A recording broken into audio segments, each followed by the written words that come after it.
Hello again.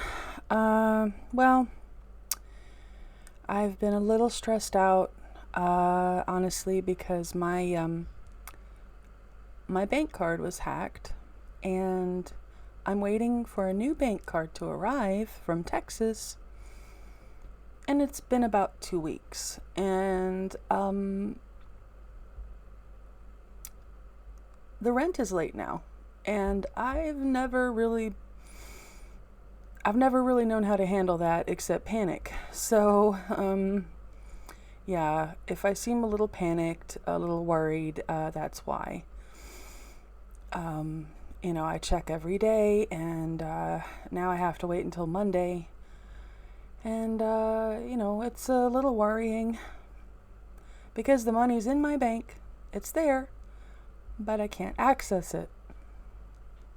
And my bank doesn't do any international transfers, so that's even better. So yeah, just hoping that everything gets sorted out. That would be really nice.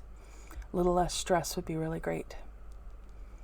So I've done some research, and I found out that during the first week of this lockdown that we've had recently, okay, the one that we're all dealing with right now, the one that has us all stressed out and we're all just sitting at home like, when is this going to be over?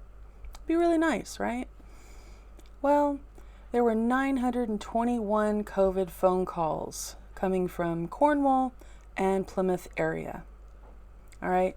Now, thankfully, about 433 of these were handled by police in a calm manner. They were, trying to tell people what they needed to do, help them through their problems, basically guide them towards the right outcome, which is what you really would hope that police would do. And they did, which is nice. However, unfortunately, there were 49 that had to be penalized. And the reasons they were penalized were just...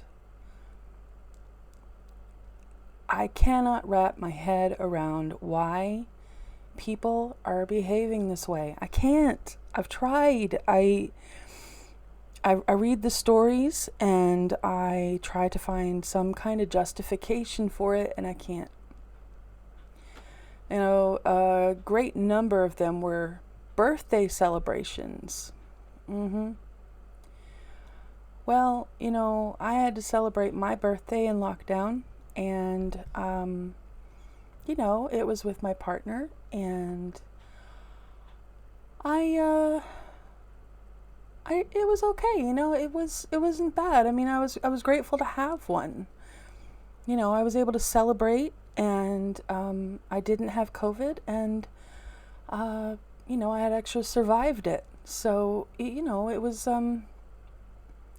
I guess I could appreciate it more, being able to be at home with someone that I love and not have to think about COVID, just for a few hours would be nice. And it was nice.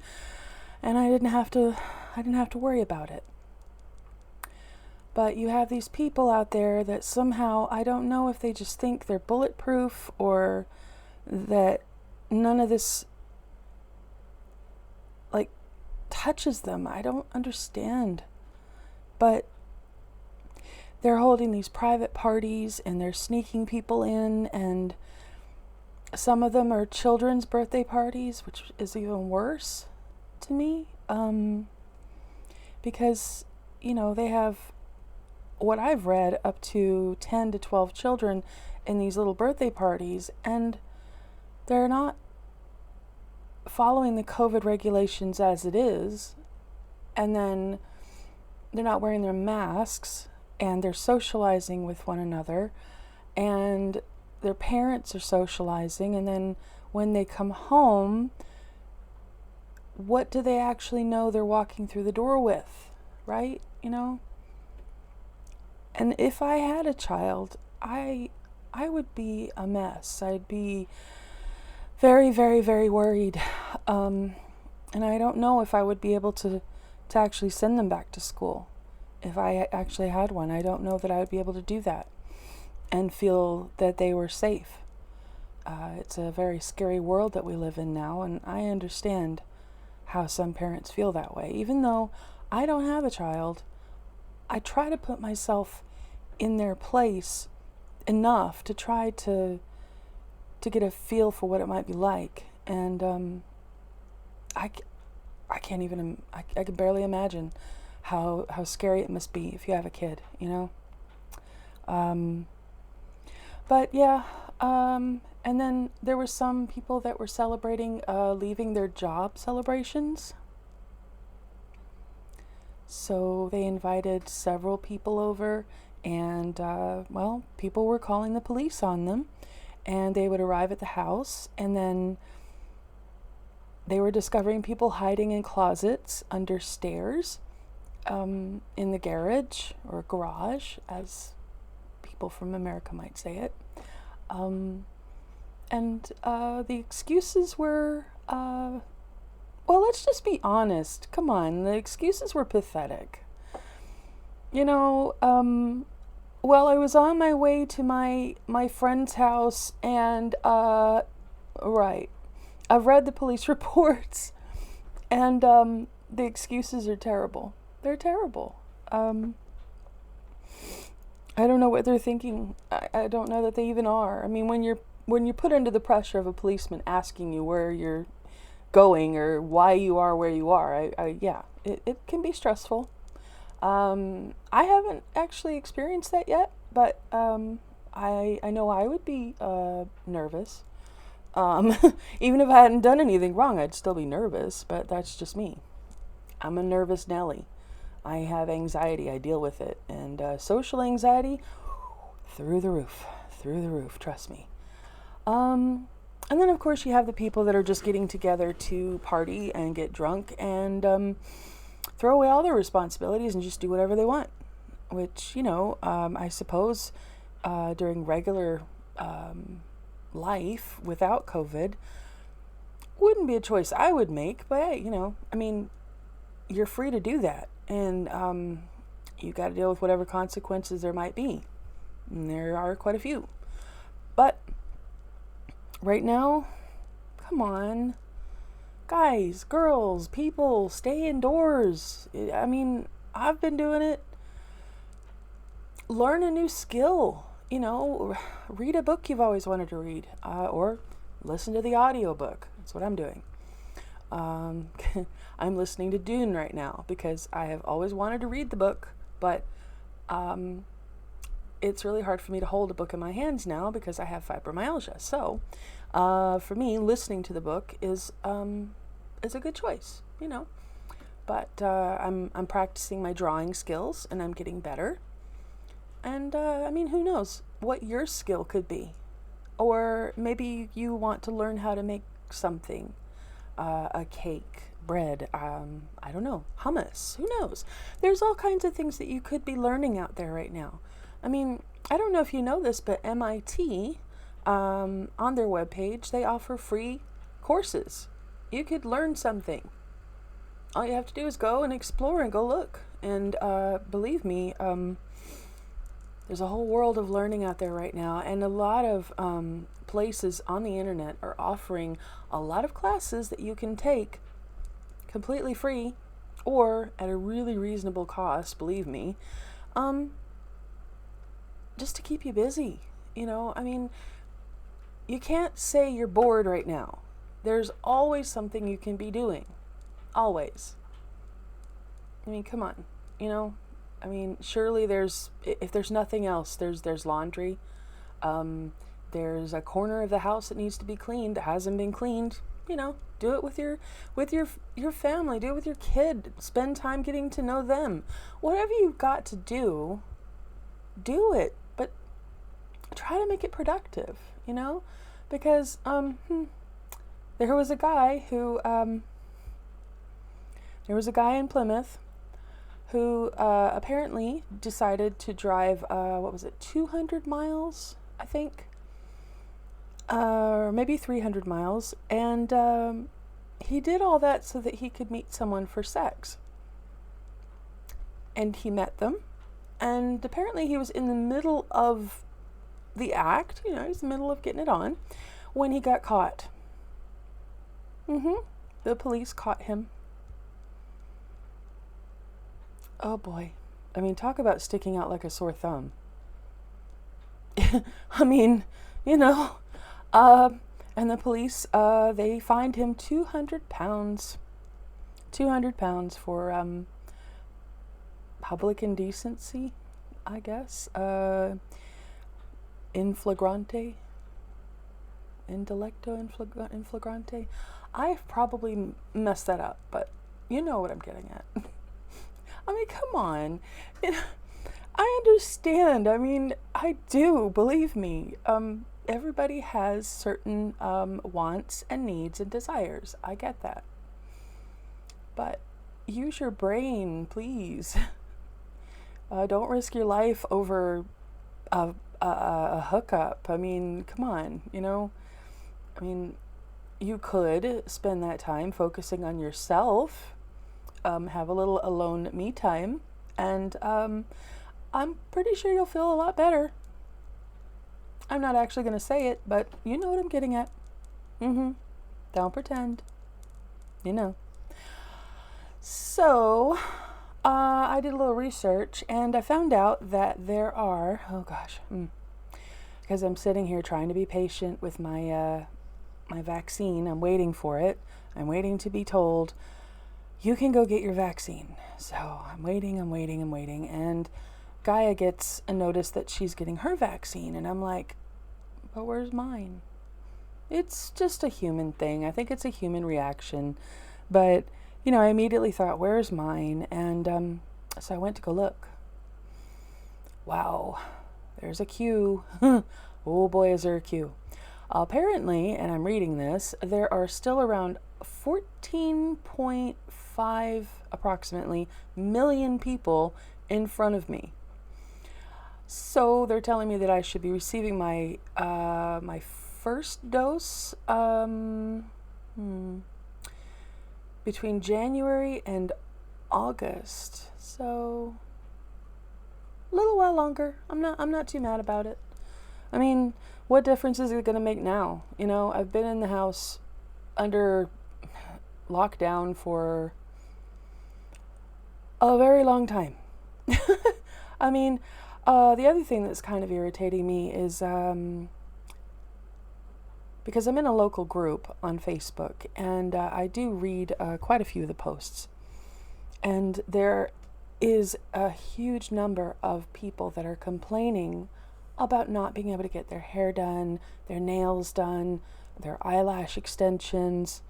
I understand. I do. Beauty is important. You know, it's a nice thing. Not during a pandemic. Not really the most important thing in the world, I think. There's a lot more things in the world that are vastly more important right now. I mean, personally, I sit down with a nail set, and I mean the tools to clean your nails. And I do that. I clean my nails. I try to round them off, make them as neat as possible. And I can't wear nail polish. My nails are too weak. I wish I could. It would be really nice because there's some beautiful colors out there, but, you know. So, people are complaining because their nail technician won't do their nails. I could do with a haircut. Trust me, my hair used to be a lot shorter. I can make buns now. What are you going to do? You adapt. That's what I'm doing. And in fact, I think I might actually keep these because they're cute. I like them. I love them. I've been talking about them since I did them. You adapt. You adapt during difficult times. That's what you have to do. You adapt or die, basically. I mean, that's what history's taught us, you know. When things get tough, you just have to kind of accept it and find a way to move on, to keep going. We are a lot stronger than we think we are. We just need to find that strength within. And it's hard sometimes. And that's when you talk to people and you reach out to someone, whoever it is, you know, and try to make connections, you know. It's more important now than ever. And be as uplifting as you can for people. If you have people that you haven't been in contact with as much as you would like to, right now is the best time to do that. I'm doing that. I get on my Facebook, I go into the messenger, and I talk to people. I leave messages for them so they know I'm thinking about them. And I like to think it helps, and maybe you should do the same thing. Give it a thought. Type out a message to everyone and just send it to everyone and say, hey, I'm here. I'm thinking about you. I love you. This is what's happening in my life. Maybe I need a little help here. Maybe I'm down. Maybe I'm depressed.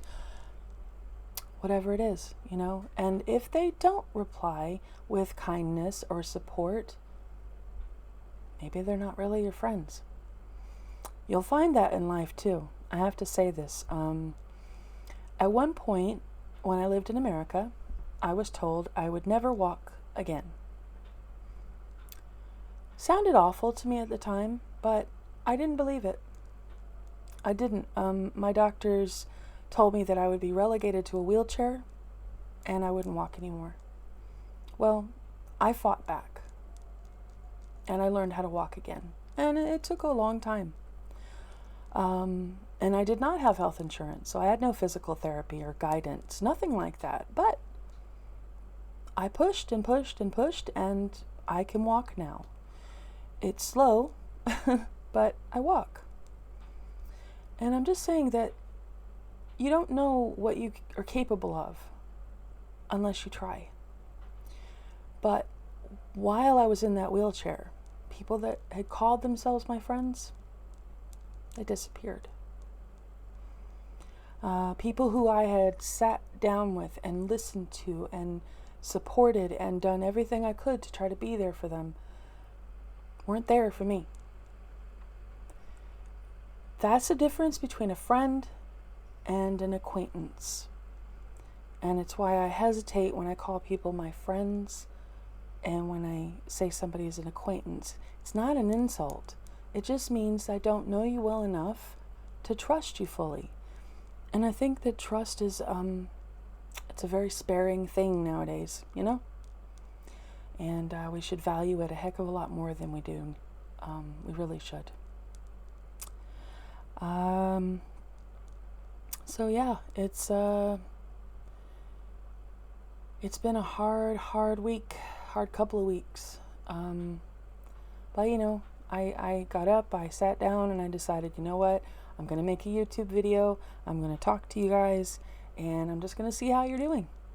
So, I'd love to hear from some of you. I know that there's 41 of you subscribed, and I really would like to hear from you. I would love to interact with you. If you have any questions, please talk to me. Let me know what's going on, If you need support, maybe I can help. Maybe I can talk to you. I don't know. But we don't know unless we try, okay? So, leave a comment at the bottom, please, if you like. If you want, please, subscribe to me. I would love that. It'd be really great. You could subscribe to all my, what's the word? Notices or alerts that come out.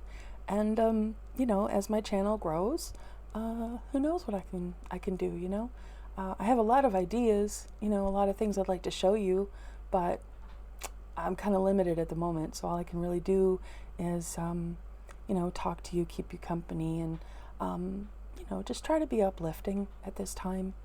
I'm really excited that the big political bill got passed in America, so that's something positive, and hopefully it will help a lot of people. I really do sincerely hope for that. And there have been quite a few naysayers, I have to say, and guys, please stop being so negative. The world is suffering enough as it is. Can't we just come together? I mean, do we have to be so divisive right now? Really? Does it help to be so mean to each other? Does it help, really? It just makes people feel terrible and more stressed out while they're cooped up in a house or while they're trying to deal with, their loved ones dying from COVID. It doesn't help. And there's 500,000 people that have died from COVID now. 500,000, more than that actually. And how do you know the person that you're talking to in that way isn't somebody who hasn't lost somebody from COVID? You say it's not real, but they've lost people from that. That's very real to them. It's very real. Oh, see, here's my cat. You are going to meet her at some point or another. She's very vocal. And she's very wonderful. We rescued her. But my point is, just love one another. Why is it so hard? It shouldn't have to be so difficult. And I know that we can do better. And I want to be that voice of reason. I want to be a voice of reason among the crowds of people that are just out there panicking and saying such negative things. We can do better. We are better than this. Come on. So please subscribe and let's see how far we can go. Okay? You guys take care. Bye.